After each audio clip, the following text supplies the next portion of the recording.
Hello mga kasari! Welcome back sa aking channel, Aling Tindara Vlogs. So for today's video ay magluluto tayo ng dinuguan Ilocana version. Bago nating umpisahan, kailangan unahin natin ang ating mga rekado katulad nitong bawang at sibuyas. So ito na din yung sayote na aking in-slice ng maliliit at sinet aside. At ito din yung gagamitin natin na dugo ng pork. Nasala na siya at nalagyan ko na din siya ng kaunting suka at nakaset aside na din. So dito gagamit naman tayo ng 4 na pirasong siling haba.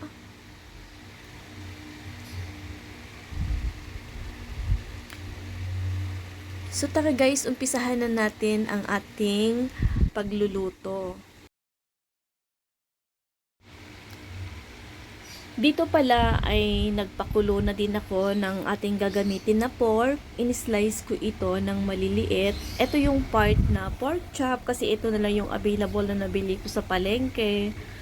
So in-slice ko lang siya ng maliliit, pinakuluan at inantay na maubos yung pinakasabaw niya. At antayin nating maglabas ng mantika. Yung mantika niya guys ay galing mismo sa taba ng ating niluluto. So, antayin lang natin siya na mag-golden brown bago natin igisa ang ating mga ingredients.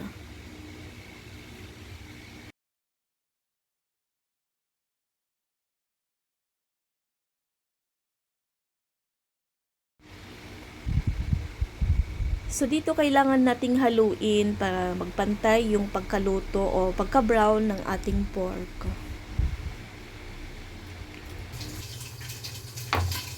So dito kailangan guys kapag nagbabalat kayo ng bawang, mas maganda pinupukpok para lumabas ka ay mas mabilis na matanggal yung kanyang balat. O dinig niyo yun guys, tumutunog-tunog yung taba ng pork. Ibig sabihin nun, lumalabas na yung kanyang mantika. So nakatakip naman yung ating kawali doon, hindi tayo matatalsikan dito.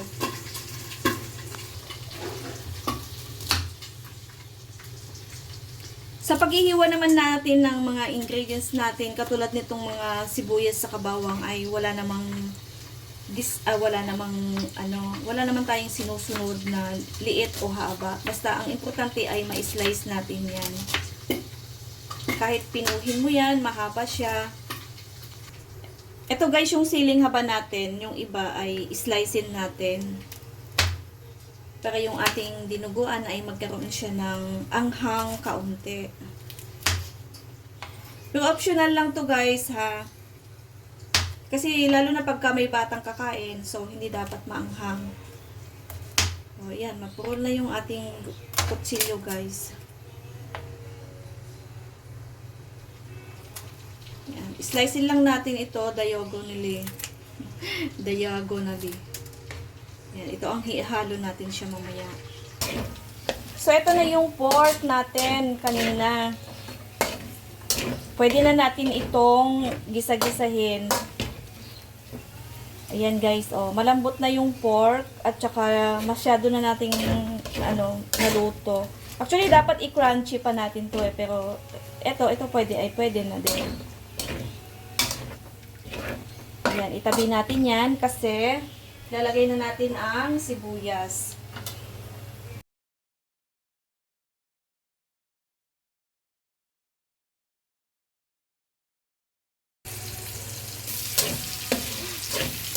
Inuna natin ang sibuyas kasi mas matagal pala siyang maluto.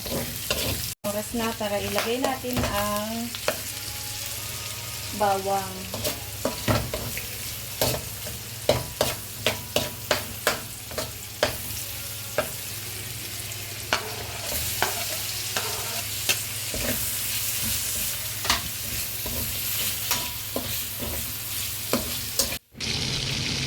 Kayo guys, pag nagluluto kayo ng dinuguan, saan kayo nakakabili ng gagamitin ninyong dugo para sa inyong ilulutong dinuguan?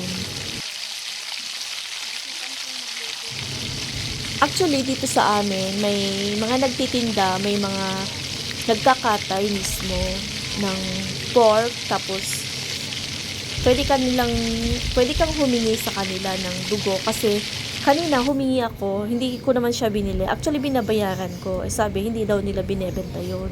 Actually, yung dugo ay pinamimigay lang naman. So, ayun, humingi nga ako. So, ayun guys, lutong-luto na yung ating ginisang pork.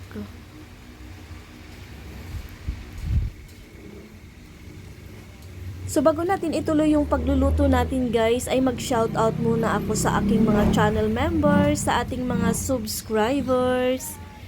Ko, dumadami na din kahit papaano, no. Maraming salamat sa inyo at saka sa mga viewers natin dyan, silent viewers. Thank you everyone. Tsaka sana hindi kayo magsawa. Dito pala sa pagluluto ng dinuguan ay pwede kayong gumamit dito ng upo, pwede kayong gumamit ng papaya, pwede din sayote. Basta ang importante ay magayat nyo lang siya ng maliliit.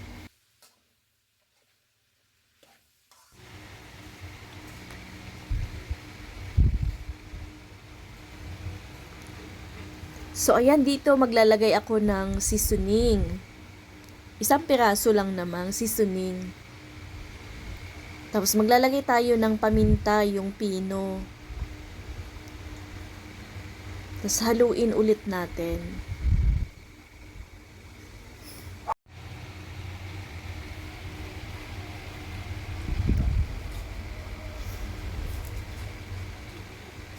Tapos maglalagay tayo dito ng 3 siling haba.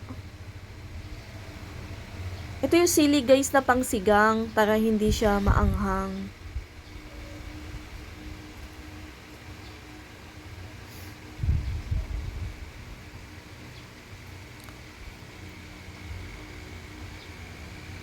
Tapos nilagay ko na din dyan yung in-slice ko. Tapos haluin siya. Tapos tatakpan ko na para lumambot siya. So, ayan. Hayaan lang natin siyang nakatakip.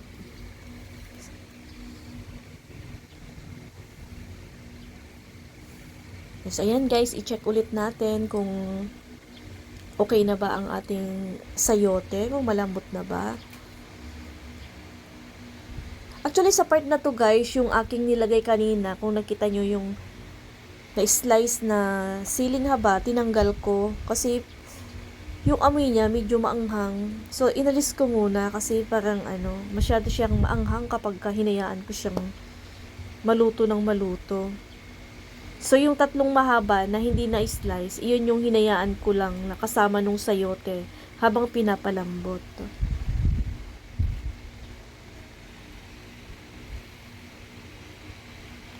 Kayo guys, pag nagluluto kayo ng dinuguan, paano nyo siya niluluto? Share naman kayo ng knowledge nyo para may bago ako matutunan kung paano lutuin ng iba't ibang putahe ng dinuguan. Kung paano siya, kung paano siya lutuin ng iba't ibang version.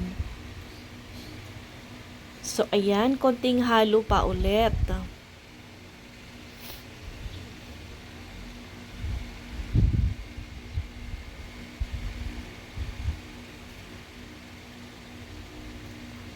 Grabe no, kanina ko pa hinahalo yan no, halo ako ng halo. Tapos ayan, naglagay ako ng pampaalat. Gumamit ako ng 1 kutsarang asin. Yung asin ko guys ay isang ang tawag dito ay rock salt.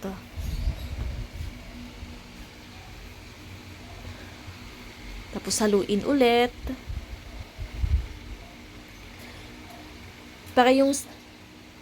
Haluin ulit para magpantay yung alat niya.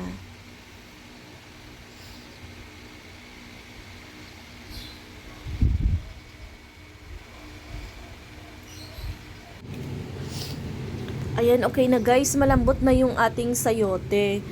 So, dito na natin ilalagay yung ating dugo. So, kumuha nga ulit ako ng salaan para salain ulit. Ayan, oo. Sa pagluluto nito guys ay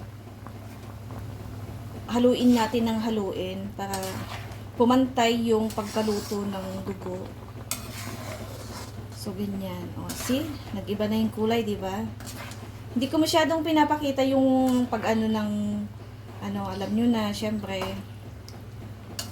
So, ganyan. O, di ba? Kulay, kulay brown na, dark brown na, parang tsokolate na. Ang bango na siya, guys. Mamaya na natin to tikman kapag ka naluto na talaga siya.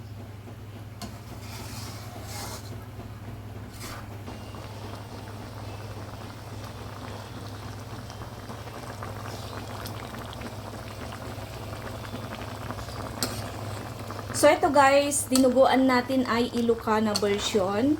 Kung may kanya-kanya kayong version sa pagluluto ng dinuguan, ay okay lang. Pwede nyo ding i-share guys, para matutunan din natin yung iba't ibang klase ng pagluluto nito.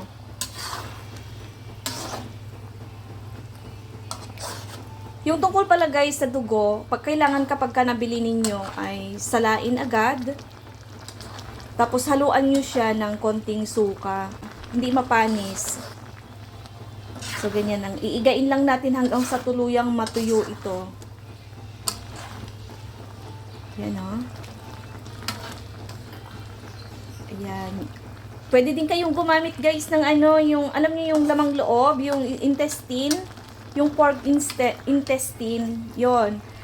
Actually, masarap din yon. Kaya hindi ako gumagamit nun ay masyadong matrabaho. So, dito lang tayo sa laman ng pork.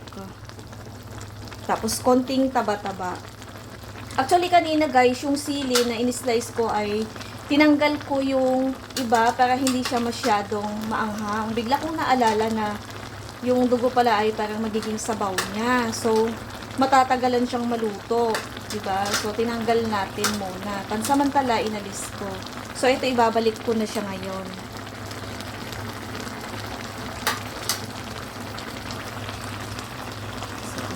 Antay lang natin siyang maiga. Angat-angat lang. Parang kulang tayo sa guys, no? Kulang sa dugo.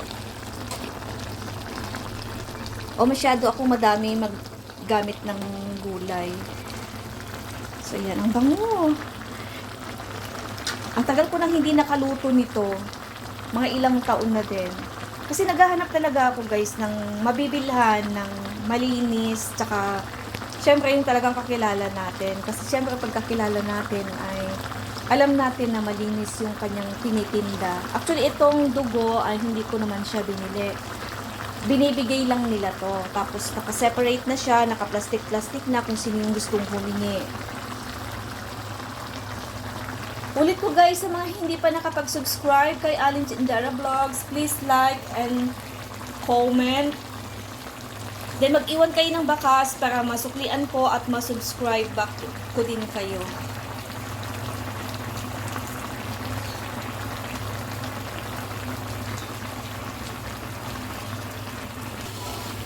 So eto guys, luto na ang ating dinuguan. Actually, yung natin ay kulang. Masyadong madami ang gulay. Napadami tayo ng gulay. So, ayan guys. Luto na. And thank you for watching.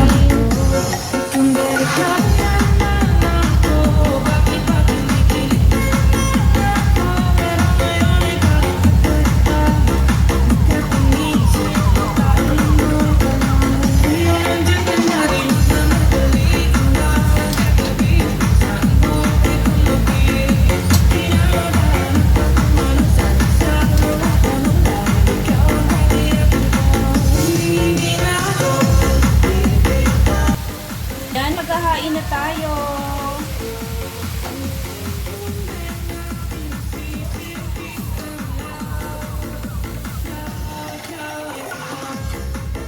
Wow! Ito guys, yung dinuguan. Luto ni Aling Chindara Vlogs. Ilocana version.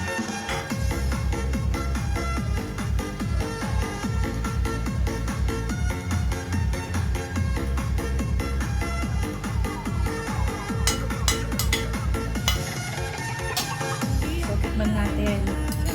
Ngayon pa lang natin ito titikman. kasi luto na siya. Ayan guys. Sayote. Sarap. Ang sarap guys. Ingat.